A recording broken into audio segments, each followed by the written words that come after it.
So let's talk a little bit about chlamydia. So chlamydia is a bacterial infection. It's very, very common. We see a lot of it in clinics. You may see in the press lots of news about the rise of rates of chlamydia and gonorrhea. Chlamydia may or may not have symptoms. Now you hear me say this a lot about a lot of different infections.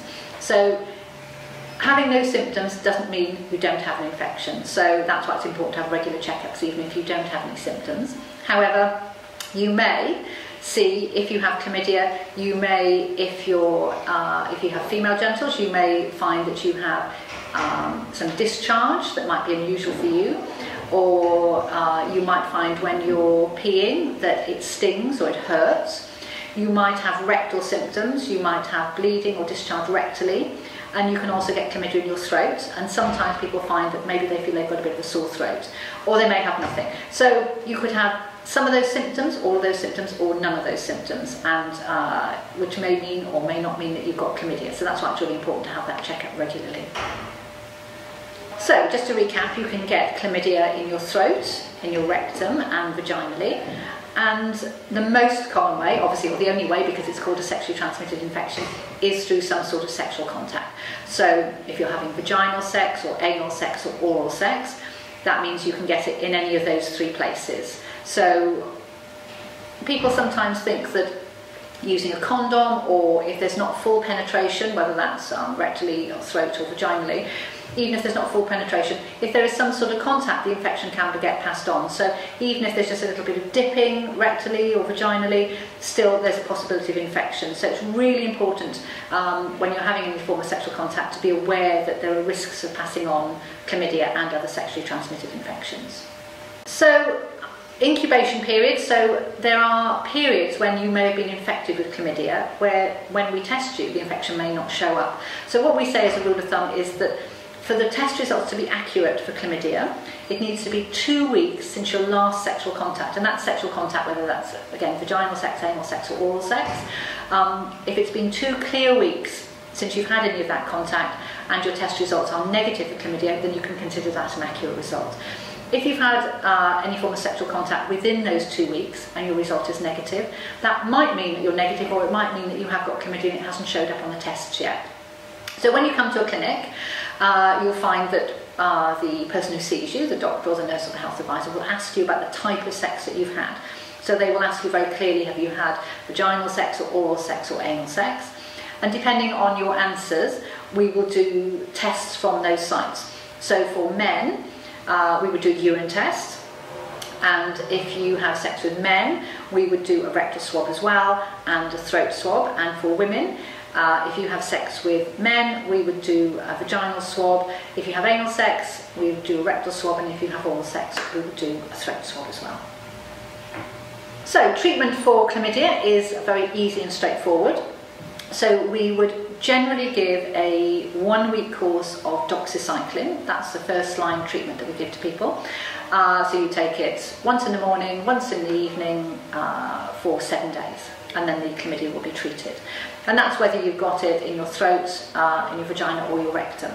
Some people may be allergic to doxycycline, or it may not be the best antibiotic for you. For women, particularly if there's a risk of you being pregnant, we may want to give you a different type of antibiotics, and that would be 3 days of azithromycin that you would take. You would take 4 on the first day, 2 on the second day, and 2 on the third day. And like I said, that may be an option to discuss with you. It's not our first line. Doxycycline for a week is our first line, but we look at the options depending on your health and any allergies or anything that you might have. So the other thing that you may hear about or read about is an infection called LGV, which is lymphogranular venereum, but commonly known as LGV. Now this only exists, it's a form of chlamydia, it only exists if somebody has rectal chlamydia. So it's not a test that we do routinely, it's not a test that we do as part of our testing package in the clinic. However, and it's for men who have sex with men, if a man who has sex with men comes back with rectal chlamydia, we would send the swab off to test for this LGV because it's a strain of chlamydia. If it's negative for LGV, we would just give that man a week of doxycycline because that would treat the rectal chlamydia that he has. If the test for LGV comes back as positive, we would give a further 2 weeks of doxycycline, so we would give 3 weeks as a whole.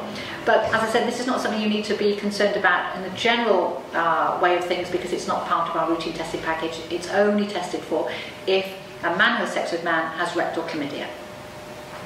The other thing, again, you may read about or you may hear about, is that you can get sexually transmitted infections in your eyes. You can get chlamydia and gonorrhea in your eyes. So if you do get any bodily fluids in your eyes, any semen or vaginal fluid, depending on what sexual activity you're doing, it is possible to get an infection in your eyes. So if you find, it's not very common, but it does happen, so if you find that you feel like you've got an eye infection, or your eyes are red or sore, or you've got any discharge, and you have had sexual practices where you have had fluids in your eyes, it would be good to maybe go to a sexual health clinic, because we can do a swab from your eye and test for sexually transmitted infections there as well. Like I said, it's not that common, but it definitely does happen, so we're happy to always have a look at your eye and do a swab if you're worried. So once you've come in, once you've had the test, once we found you've got chlamydia and we've treated you, you will always be told not to have sex for the week that you're taking the doxycycline. So you'll be taking the doxycycline for 7 days. You need not to have any sexual activity at all in that week. Not with a condom, not nothing, absolutely nothing, because what we want is the chlamydia to be completely clear. However, once you've finished the antibiotics, the infection will be gone. So once you've completed that, you will be fine to work or to have sex, whatever. If you've got LGV, if you've got the chlamydia that we treat you for 3 weeks, you need not to have sex for the 3 weeks that you're taking the antibiotics. And if we give you the azithromycin, which is the 3 days of antibiotics, we would say no sex from the week after you finish the last dose of the azithromycin. So you'll be on the azithromycin for 3 days, plus 7 days, so no sex at all for 10 days. And if we've treated you with azithromycin, because it's not our first line treatment, we would probably ask you to pop back in about 5 or 6 weeks' time, just for us to check that that antibiotics has worked. So the other thing about chlamydia is that people, if they've got chlamydia, often say to us, can I come back in a couple of weeks' time and check that the chlamydia has gone? Well, what we say about chlamydia is, although it is treated, once you've taken the doxycycline, by the end of those antibiotics the infection will be gone. The dead chlamydia can hang around for a number of weeks later. So you could come, we could treat you for a week, you could come in 2 weeks later and have a test, and the test may still show positive, even though the actual real chlamydia has gone, because the dead chlamydia cells can sort of linger. So what we say is, if you absolutely want to make sure that you get a negative checkup, then you need to leave it about 4 or 5 weeks after you finish the antibiotics, after you finish that week of antibiotics. But just to be clear, once you've taken the antibiotics, after that week, you will be cured of the chlamydia. It's just that the dead chlamydia can sometimes set off the test if you come in sooner to have a check.